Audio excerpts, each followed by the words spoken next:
കോഴിക്കോട് കൊടുവള്ളിയിൽ ആഹ്ലാദ പ്രകടനത്തിനിടെ മുസ്ലിം ലീഗ് പ്രവർത്തകർ അയ്യപ്പ ഭക്തനെ മർദ്ദിച്ചതായി പരാതി.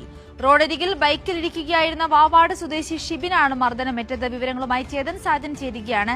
ചേതൻ, എപ്പോഴായിരുന്നു ഈ സംഭവം? മർദ്ദനം ഗുരുതരമാണോ? ഈ അയ്യപ്പ ഭക്തന്റെ നിലവിലുള്ള ആരോഗ്യസ്ഥിതി എങ്ങനെയാണ്?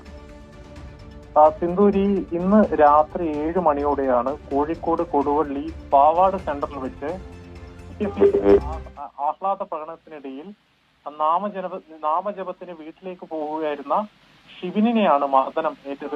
സമീപത്തെ പഞ്ചായത്തിലെ 3 മുസ്ലിം ലീഗ് അണികളാണ് ആക്രമിച്ചതെന്നാണ് പരാതിയിൽ പറയുന്നത്. കൊടുവള്ളി നഗരസഭയിൽ വിവിധ ഡിവിഷനുകളിൽ വിജയിച്ച UDF പ്രവർത്തകർ LDF വിജയിച്ച വാവാട് സെന്ററിൽ സംഘടിച്ചെത്തി സംഘർഷമുണ്ടാക്കുകയായിരുന്നു. വീട്ടിലേക്ക് നാമജപത്തിന് പോകുകയായിരുന്ന KK ഷിബിനെ ബൈക്ക് തടഞ്ഞു നിർത്തി ആക്രമിക്കുകയായിരുന്നു. ഈ ശബരിമലയ്ക്ക് പോവാനായി ഇട്ട മാല വലിച്ചു പൊട്ടിക്കുകയും അതുപോലെ തന്നെ തലക്കും നെഞ്ചിനും ആക്രമിക്കുകയായിരുന്നു. ഷിബിന്റെ തലക്ക് സാരമായി പരിക്കേറ്റിട്ടുണ്ട്.